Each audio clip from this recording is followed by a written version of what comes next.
Anda masih menyaksikan CNN Indonesia, kanal pemilu terpercaya, dan tadi kita baru saja menyaksikan hitung mundur acara peluncuran tahapan pemilu serentak 2024 yang kami siarkan langsung dari gedung KPU Jakarta. Dan sekarang ini kita akan mengulas lebih lanjut bersama dengan teman kita, Direktur Eksekutif Poltreking Indonesia, Mas Hanta Yuda. Mas Hanta, ini ulasannya akan banyak sekali. Kalau tadi rekan saya Reinhard sudah bicara soal tahapan pemilu dan juga tugas berat dari penyelenggara seperti KPU dan juga Bawaslu bersama dengan Mas Ilham Saputra, mantan Ketua KPU. Sekarang kita akan masuk ke dalam politik praktisnya, Mas. Politik praktisnya kita akan lihat peta koalisi pemilu 2024. Nah, seperti kita tahu bahwa kalau misalnya seorang tokoh akan maju dalam kontestasi capres dan juga cawapres, kontestasi pilpres 2024 tentu saja harus ada ambang batas pencalonan presiden atau presidensial threshold ya Mas ya. Sesuai dengan Undang-Undang Nomor 7 tahun 2017 dalam pasal 222 di sini disebutkan bahwa pasangan calon diusulkan oleh partai politik atau gabungan partai politik peserta pemilu yang memenuhi persyaratan perolehan kursi paling sedikit 20% di sini dari jumlah kursi DPR atau memperoleh 25% dari suara sah secara nasional pada pemilu anggota DPR sebelumnya, gitu ya Mas ya? Iya, betul. Ini harus dipenuhi. Ini harus dipenuhi oleh salah satu partai atau gabungan partai politik. Oke, salah satu partai atau gabungan partai politik. Siapa saja kemudian nanti yang berhak, itu nanti kita akan bahas. Nah, ini dari hasil pemilu legislatif DPR RI 2019, PDI Perjuangan di 19,33%, kemudian Gerindra di 12,57%, Golkar 12,31%, PKB 9,69%, Nasdem 9,05%, PKS 8,21%. Ini Nana perolehan suara sah nasional ya. Ini perolehan suara sah nasional belum dikonversi ke kursi. Nanti kalau kita ada slide-nya nih yang dikonversi ke kursi. Kemudian saya lanjutkan, Demokrat 7,77%. PAN 6,84%, P3 4,52%, Perindo 2,67%, dan Berkarya 2,09%. Oke. Nah, ini yang partai-partai yang tidak lolos ya. Di parlemen, PSI, Hanura, PBB, Garuda, dan juga PKPI. Kemudian berikutnya, nah ini kita konversi Mas. Dari tadi perolehan suara nasional ke kursi di DPR. Kalau kita lihat ini PDIP 128 kursi. Kemudian Golkar 85 kursi, Gerindra 78 kursi, Nasdem 59 kursi, PKB 58 kursi. Ini agak berbeda ya. Meskipun posisinya bertukar. Posisinya bertukar, betul. Setelah konversi suara tentu Golkar kursinya lebih tinggi. Betul, betul sekali. Kemudian kita lihat yang berikutnya. Ya, Demokrat 54 kursi, PKS 50 kursi. Ini juga bertukar. Ini juga bertukar. Bertukar, Nasdem dan PKB juga bertukar. Nasdem juga bertukar dengan PKB. PAN 44 kursi, P3 19 kursi. Artinya perolehan suara sah nasional itu tidak berbanding lurus dengan perolehan kursi di DPR ya. Karena ada pembagian dapil yang memang agak berbeda ya Mas. Oke. Nah, sekarang ini kita akan masuk ke dalam politik praktisnya. Soal peta elektoral tadi sudah kita bahas. Soal skenario poros-poros koalisi. Nah, kita akan ini ya Mas ya, coba skenario yang pertama Mas Hanta mungkin bisa kira-kira skenario poros koalisi yang terjadi mana aja Mas? Yang sekarang sudah terbentuk, ini bisa ya, satu Golkar, kemudian ada PAN, dan P3. Oke, ini lebih jago Mas Hanta nih kayaknya. Ini KIB. Iya, KIB. Kita mulai dari situ. Bersatu. Artinya satu poros berpotensi dan mereka sudah bertemu. Satu lagi, ini berpotensi sendiri. Sendiri? Karena dia punya lebih dari 20%. Artinya berpotensi sudah 2 poros. Kalau mereka nggak bergabung. Sisanya ini bisa satu poros lagi, satu polar politik lagi, bahkan bisa 2. Saya campur ya. Bahkan bisa 2. Katakanlah Nasdem ya, udah ada pergerakan bersama PKS, karena di sini ada nama Anies yang disebut di grup ini. Bisa dengan Demokrat. Ini koalisi sendiri ya, berarti ya di sini ya. Berarti motornya Nasdem. Surya Paloh. Berarti sudah 3 poros. 3 poros. Gerindra dan PKB sisanya ini memungkinkan, meskipun belum ada komunikasi, belum ada terlihat, tapi bisa saja ini juga cukup 20% ditambah ini. Nah, berarti 4 poros. Artinya skenario pertama kita secara 4 poros. Angka hitung-hitungan 4 poros, tetapi ini sulit terwujud. Dilihat dari tendensi kedekatan para kingmaker, komunikasinya, kedekatan para veto player yang memiliki pemegang kunci di boarding pass di partai-partai itu, tiket partai, kemungkinan 4 sulit, meskipun bisa secara dia hitungan di atas kertas. Yang paling mungkin 3. Nah, Oke, kita bisa bicara di kita hapus lagi. kedua. Oke, yang ketiga berarti skenario kedua, Ya, tiga poros. Mana aja Mas partainya, silakan. Ya, yang sudah sekarang berarti sini Golkar, PAN, dan P3. Oke. Nah, sambung ya. Ya. Oke. Berarti sisanya kita anggap masih tadi sama. Oke. Dan ini mungkin juga bisa bergabung sini. Ini nggak bisa. Oke. Oke, ini ke sini ya. Ya. Oke. Jadi PDIP dengan Dan Gerindra. Gerindra karena sudah ada komunikasi memungkinkan gabung di sana. Golkar, PAN, P3 tetap, KIB, kemudian Demokrat, Gerindra dengan Nasdem. Dengan Nasdem. Dan PKB bisa ke salah satu ya. Ke salah satu. Itu porosnya ada 3 berarti. Oke. Skenario yang lain, poros ketiga, 3 poros juga bisa terjadi ketika misalnya Oke, saya hapus ya. 3 poros ini ada beberapa skema, opsi kemungkinan bisa terjadi. Oke. Misalnya kalau ini ternyata tetap sendiri, kita asumsikan, kemudian dengan PKB ya tadi ya, dengan PKB. Ya, PKB di PDIP dengan Gerindra dengan PKB. Oke, PDIP sendiri ya? Ya, Oke. ternyata ini PDIP bergabung dengan KIB, karena di sini kan ada nama Ganjar. Nah, ternyata mereka bergabung satu poros ini 1, 2, 3, 4. Ini kalau kita lihat PDI Perjuangan dengan Golkar, PAN dan P3 ini mampu, Mas? Memungkinkan. Kalau kata Memungkinkan, akhirnya mereka ada kata yang bisa mempersatukan biasanya kan kandidat satu, faktor elektabilitas kandidat. Oke. Di sana ada figur namanya Anies Baswedan. Oke. Ganjar Pranowo. Oke. Ganjar Untuk Pranowo, yang kader PDIP, PD Perjuangan. Golkar, PAN dan juga P3. Ini betul. Ganjar Pranowo. Nanti kita bicara soal elektoralnya. Ya. Oke. Nah, yang kedua adalah tadi Nasdem, PKS, PAN. Ini Gerindranya tetap ke PKB. Gerindra tetap PKB. Ya. Nah, tapi PDIP juga ini memungkinkan bikin poros sendiri kalau tiba-tiba ternyata bersama dengan Puan Anies. Oke, artinya PDIP dengan Nasdem. PDIP sendiri dengan Nasdem. Oke. PDIP dengan Nasdem, bukan dengan Nasdem, PDIP dengan, bisa jadi sih, tetapi kan belum tentu PDIP juga. sendiri ya? Belum tentu juga Nasdem bersama PD Perjuangan, karena Anies Baswedan kan bukan kader Nasdem juga, meskipun cukup dekat. Itu satu.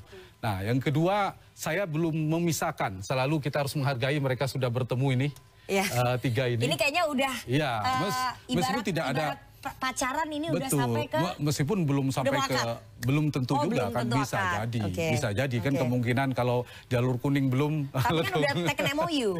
Iya, tetapi mungkin sampai namanya titik ya sangat mungkin batu tulis ya, betul sekali dan itu bisa bercerai. Nah, yang kalau ternyata 1, 2, 3 ini bergabung, nah mulai masuk potensi 2 poros kemungkinan membesar. 2 poros ini berarti siapa aja, Mas? 2 poros ini 1, 2 KIB dan PDIP bergabung, sisanya tinggal 1 poros. Oke, berarti artinya Gerindra kemudian dengan Nasdem. Kenapa PDIP salah satu PKB, jadi kunci Demokrat dan PKS. Ya? Dari sisi partai PD Perjuangan pegang kunci karena dia salah satu partai yang satu-satunya tanpa berkoalisi bisa membentuk poros. Jadi kalau PDI Perjuangan sendiri majunya atau dia hanya tarik 1 partai, itu potensi 3 porosnya membesar. Tapi kalau PDIP akhirnya bergabung dengan KIB, kemungkinan kita hanya 2 poros. 2 poros. Ini kecil kemungkinan menjadi 3 poros. Jadi saya kira PDI Perjuangan sangat menentukan. Nah, sehingga nanti 3 atau 2 poros itu nanti akan menentukan peta konstelasi siapa pemenang Pilpres juga. Karena berlangsung 1 atau 2 putaran. 2 putaran itu kan menentukan faktor kemenangan nantinya. Gitu.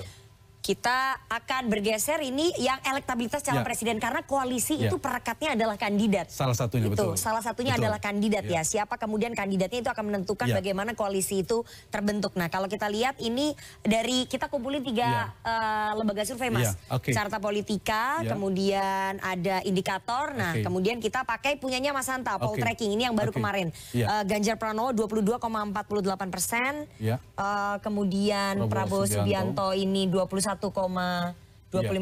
Anies Baswedan 15,5%. AHY 2,6, Ridwan Kamil 2,25 dan Sandiaga Uno 1,8. Ini sudah mengunci ya di tiga ini ya tampaknya ya. Oke. Betul. Sulit. Tadi kalau digabungkan dengan poros koalisi gimana Mas kira-kira? Betul. Jadi koalisi itu terbentuk dua pusaran. Satu adalah soal tadi partai betul urutannya, para pemilik boarding pass atau tiket partai itu yang paling mungkin pimpin koalisi satu PD Perjuangan. Tadi kita kembali sebentar. Yang kedua ada KIB yang dipimpin oleh Partai Golkar. Yang ketiga Gerindra menentukan akan bergabung dengan PDP atau dia sendiri. Itu satu. Nah, faktor kedua, variabel kedua yang sangat menentukan pola 2014-2019 itu adalah elektabilitas figur. Ingat 2004 dan 2009 yang lalu itu Pak SBY berhasil mengumpulkan lintas spektrum ideologi koalisi. Kemudian di 2014-2019 juga faktor Jokowi. Faktor apa? Mereka adalah faktor elektabilitas. Nah, yang paling berpotensi adalah Ganjar, Prabowo, dan Anies. Terutama adalah PD Perjuangan. Dan dengan Ganjarnya apakah ini nanti kira-kira dengan siapa nih poros koalisi? Antara dua, kita realistis enggak nama dulu antara Ganjar dan belum ada di sini ada nama Mbak Puan Maharani sebenarnya.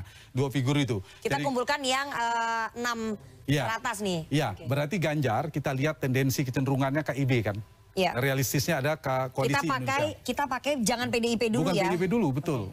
Karena tiketnya dipegang oleh Mbak Puan. Kalau Mbak Puan kasih ke Mas Ganjar ada kemungkinan, tapi kalau ternyata Mbak Puan tetap maju dalam kontestasi Pilpres bisa saja, mau berapapun elektabilitasnya urusan lain. Jadi urusan yang paling penting beliau pemegang tiket. Jadi kita ibaratkan kendaraannya Ganjar Pranowo adalah KIB terlebih dahulu karena PDIP-nya tiketnya dipegang oleh Puan Maharani. Kemudian Prabowo Subianto, Gerindra sama siapa kira-kira? Gerindra bisa dengan PKB ya? Dengan PKB salah satunya, atau bahkan Gerindra dengan PDIP. Atau dengan PDIP, kan santer juga Prabowo Puan ya disebutkan dengan PKB atau PDIP, betul. Kemudian Anies Baswedan ini kira-kira Anies Baswedan bisa kesini ya? Bisa kesini, dia di salah satunya mungkin itu kalau pasangan masih dinamis ya, tetapi Anies yang ditimang-timang di radar Partai Nasdem. Nasdem itu salah satu alternatif yang menjadi prioritas utama kan Anies Baswedan selain ada nama-nama yang lainnya. Meskipun ada komunikasi antara PD Perjuangan katanya juga mau ambil Anies kan, Puan Anies atau Anies Puan. Tapi di luar itu Anies memungkinkan ini adalah yang cukup dengan Anies, Nasdem dan PKS urutannya kalau saya. Karena apa? Karena Nasdem dan PKS relatif tidak mahar politiknya tidak ada memunculkan nama calon, capres atau cawapres. Beda dengan Demokrat ada nama AHY. Kalau AHY Haiko, kalau Demokrat Haiko dengan nama AHY, ini sulit terwujud. Agak sulit terwujud, tapi kalau misalnya Pak SBY nanti urusan cawapresnya, faktor pemersatunya Anies Baswedan, maka koalisi poros ini, polar ini sangat besar terwujud. Kingmakernya ada Pak Surya Paloh, yang kedua adalah Pak SBY, kemudian Pak JK karena dekat dengan Mas Anies, Pak Anies, kemudian juga tentu PKS. Nah, kalau Ganjar kingmakernya ini yang menarik. Kingmakernya siapa nih? Ini adalah selain Presiden Jokowi. Saya kira satu yang terkuat adalah Presiden Jokowi. Jadi ini kingmakernya adalah Pak Jokowi ya. Betul. Pak Jokowi. Nah, PDIP ini kan Ibu Mega ya, figur kuatnya adalah Ibu Mega. Nah, ini tergantung nanti kita porosnya apakah akan menyatu. Dari tiga nama ini ada beberapa opsi kemungkinan. Bisa jadi misalnya, ini misal ya tanpa kita menggunakan rasa hormat Gerindra sudah menyebut Pak Prabowo, tapi ada kemungkinan Pak Prabowo memilih jadi kingmaker misalnya. Nah, itu kan peta langsung berubah. Ada kemungkinan kita akan tapi itu kayaknya sulit nih. Kalau sulit berarti kan 95% berarti Gerindra ada, harus mengajukan Prabowo Subianto kalau saya setuju aja. Jangan dua poros supaya kontraksi politiknya tidak terlalu keras ya, terlalu kencang. Nah, kalau Pak Jokowi dan Ibu Mega bersatu dalam menjadi kingmaker, queenmaker, mereka bersatu, kemungkinan hanya dua poros. Hanya dua poros. Kalau Pak Jokowi dengan Bu Mega bersatu, setuju untuk satu nama, kira-kira siapa? Masih ada peluangnya berarti Ganjar ya? Iya, justru Ganjar. Kalau kalau Mbak Puan agak sulit sepertinya gitu. Kecuali PDIP sendiri berpisah dengan Pak Jokowi. Pada akhirnya PDIP akan realistis gak kalau menurut Mas Hanta? Kalau melihat pengalaman 5-10 tahun yang lalu? Kalau kita belajar 5-10 tahun yang lalu, mereka realistis. Akhirnya timang, berbagai macam dinamika akhirnya ke Pak Jokowi juga. Tapi sekarang menurut saya belum tentu ya. Karena Mbak Puan itu faktornya beliau juga sudah di puncak ya karir politiknya. Nah, itu berbahaya buat Mbak Puannya kalau kemudian diberikan kepada Ganjar. Yang kedua, posisi ketua umum partai pasca Ibu Mega, ketua umum PD Perjuangan itu bisa lepas dari Puan Maharani. Nah, karena itu saya kira agak sulitnya di sana di Ganjar. Kecuali memang Ganjar Puan. Nah ini yang agak sulit ya. Tapi saya kira akhirnya PDI Perjuangan juga mempertimbangkan faktor kemenangan. Dan Mbak Puan bisa juga jadi capres ya. Itu saya kira faktor 3 pusaran yang bergerak itu adalah pusaran pemilik tiket boarding pass, adalah pemilik tiket partai. Yang kedua adalah pemegang elektabilitas. Rezim elektabilitas dengan rezim partai politik. Ya, mana yang lebih diutamakan? Kalau partai politik bersepakat tidak ada orang punya elektabilitas tinggi kan bisa saja. Atau sebaliknya polanya. Itu semua pernah terjadi. Kita ingat di 2009 Pak JK dan Pak Wiranto berpasangan, mereka elektabilitas rendah, tapi mereka pemilik tiket sama-sama ketua umum. Jadi mereka akan maju. Juga. Apakah itu akan terjadi? Nanti kita akan bahas sama-sama dengan Bang Rey. Itu peta awalnya. Itu peta awalnya. Tadi udah dianalisis sama Mas Hanta, tapi setelah ini kita akan masuk ke lebih dalam soal polarisasi, kemudian rezim elektabilitas dan rezim pemegang tiket seperti apa. Jangan kemana-mana, tetap bersama kami di CNN Indonesia, kanal pemilu terpercaya.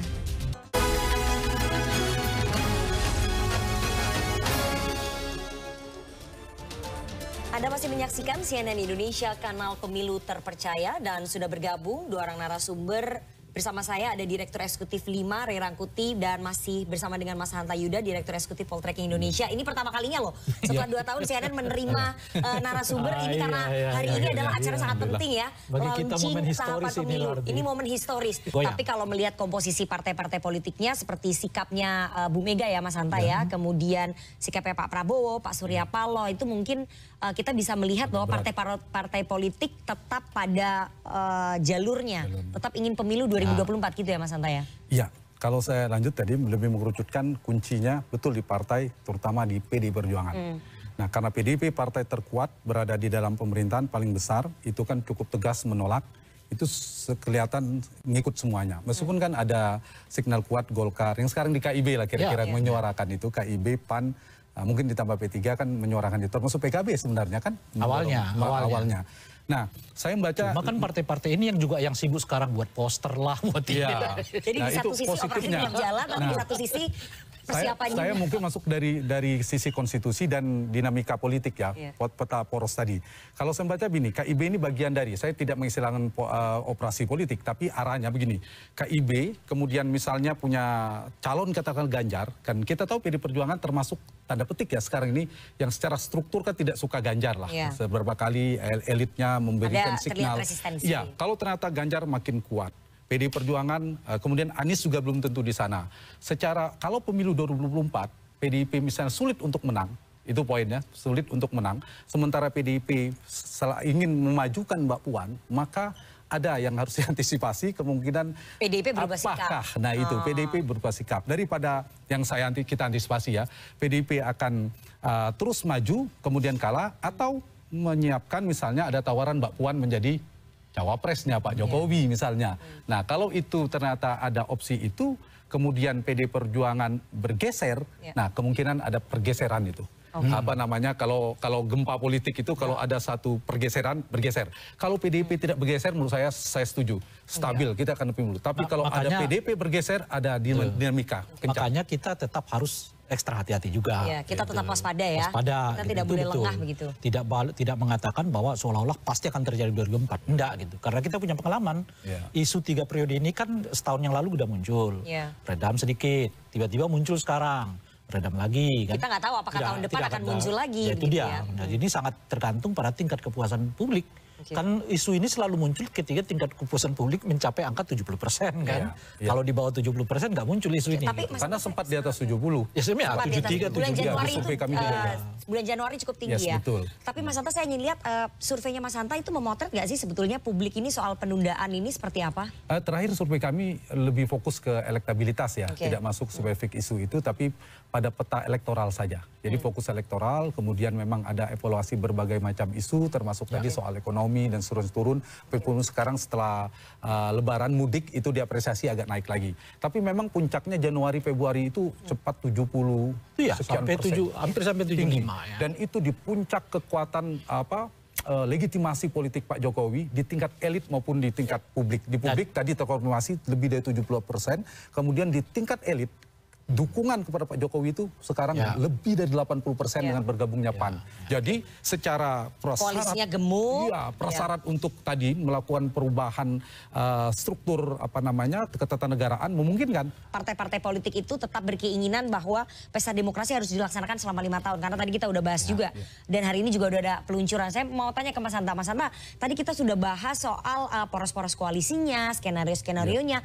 Menurut analisis Anda yang paling mungkin itu berapa poros sih sebetulnya, Mas? Paling mungkin 3.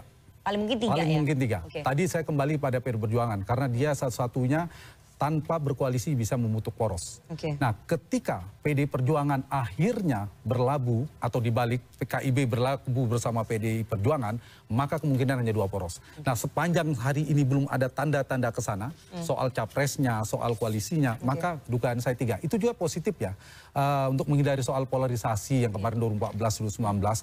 Kalau saya cenderung 3 poros. Karena apa? Kalau 2 poros itu bipolar. Sebaiknya tripolar karena kontraksi politiknya kencang kalau 2 itu kan kelihatan dia keras dan konstitusi kita memberikan ruang untuk 2 putaran karena 50% plus 1 dan itu sebenarnya dimungkinkan sehingga sisi yang lainnya lebih variatif. Lebih variatif bahkan kalau ternyata ambang batas 20%-nya dihilangkan lebih bagus lagi. Kemudian bisa masuk berbagai macam jalur putra-putri terbaik bangsa kita bisa dari berbagai macam jalur. Sekarang kan terbatas. Tapi Mas Hanta kalau misalnya kita lihat PDI Perjuangan kan bisa maju sendiri ya. Tapi menurut Anda PDI Perjuangan berani tidak maju sendiri dalam Pilgub Jawa Barat 2017 PDI Perjuangan akhirnya maju sendiri loh. Mungkin sebagian orang mengatakan bisa saja. Saya termasuk orang yang tidak yakin. Karena PD Perjuangan pasti berhitung. Berhitung apalagi ini dilakukan serempak. Tidak bisa apple to apple dengan Jawa Barat. Karena ini pertaruhannya besar. Pileg dan Pilpres berlangsung secara langsung. Kalau ternyata PD Perjuangan mengusung nama yang lemah, kemudian kalah, tidak hanya capresnya kalah, tapi juga legislatifnya, elektabilitas partainya ambruk dan itu merugikan. Bisa berpuasa lagi puasa seperti bisa berpuasa lagi berpuasa seperti era Pak SBY. Dugaan saya begitu. Nah, tinggal capresnya kuat atau tidak. Kita bahas nanti. Kita akan bahas nanti capresnya, tapi kita harus jeda terlebih dahulu. Jangan kemana-mana, tetap bersama kami di CNN Indonesia, kanal pemilu terpercaya.